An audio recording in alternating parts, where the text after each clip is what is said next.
बाबा जी, आप क्या सोच रहे हैं? ये मैं सोच रहा हूँ कि कुछ दिनों के लिए पाकिस्तान ना चक्कर लगाऊं। बाबा जी, आपने पाकिस्तान के हालात नहीं देखे? थोड़े ख़राब लग रहे हैं। क्या हुआ है, क्या मसला है? बाबा जी, वो इमरान खान को ख़त्म करने की कोशिश कर रहे हैं। बेटा ये तो बड़ी पुरानी खबर है।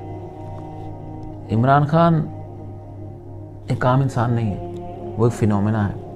उसको ख़त्म करना कोई आसान काम नहीं है, वरना जितनी ताकत उस पर इस्तेमाल हो चुकी है उसको ख़त्म करने के लिए, अब तक उसका नामो निशान ख़त्म हो चुका होता।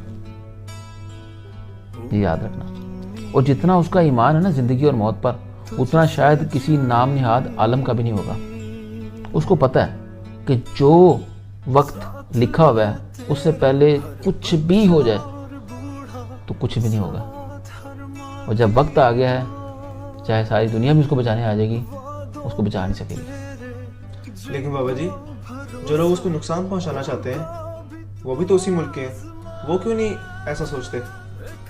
बेटा यही तो फितरत होती है कि हर इंसान अपनी फितरत के मुताबिक काम करता है। अब मिसाल के तौर पर देखो, सोना जो गोल्ड होता है, उसकी फितरत है कि वो कीमती होता है। उसको चाहे आप कचरे में फेंक दो, चाहे कीचड़ में फेंक दो, चाहे तोड़ फोड़ दो, चाहे उसका नाम बदल दो, वो कीमती ही रहता है। और उसके बरक्स जो कचरा होता है, उसको चाहे जितना मर्जी किसी खूबसूरत चीज़ में पैक कर दो, चाहे मोहल्लात में रख दो जाके, जी। वो बदबू ही फैलाता है। बल्कि वक्त गुजरने के साथ साथ उसकी बदबू बढ़ती जाती है। और सोने की वक्त गुजरने के साथ साथ कीमत बढ़ती जाती है। तो यही चीज़ है। तो जिसकी जो फितरत होती है उसके मुताबिक काम करता है।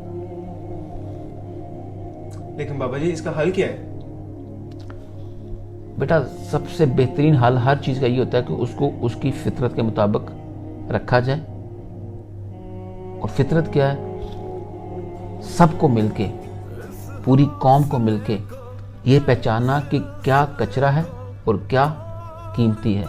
कीमती चीज़ को उसकी कीमती जगह पर रखा जाए और कचरे को उसकी जगह पर पहुंचाया जाए, ताकि आपकी आने वाली नस्लें साफ़ सुथरे माहौल में रह सकें।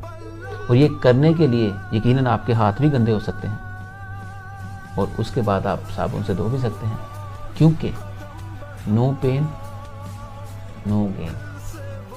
जी। आप चक्कर लगाओ। जी, लगाएं।